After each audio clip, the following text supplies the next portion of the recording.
ఆర్సీబీని దరిద్రం వెంటాడుతూనే ఉంది. ఆ జట్టులో డేంజర్ బ్యాటర్లు ఎంతమంది ఉన్నా కూడా ఇప్పటి వరకు ఒక్క టోర్నమెంట్ కూడా గెలవలేకపోయింది.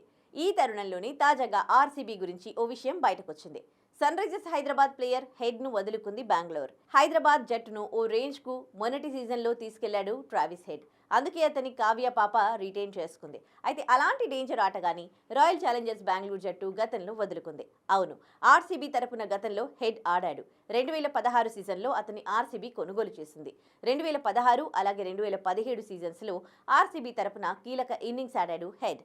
2016 సీజన్లో 3 మ్యాచ్లు ఆడిన హెడ్ 54 పరుగులు చేశాడు. ఇక 2017లో 7 మ్యాచ్లు ఆడే అవకాశం హెడ్కి వచ్చింది.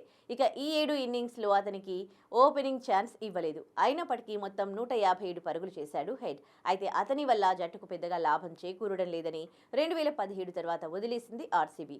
ఆ తర్వాత అతన్ని కొనుగోలు చేయడానికి ఏ జట్టు ఆసక్తి చూపించలేదు.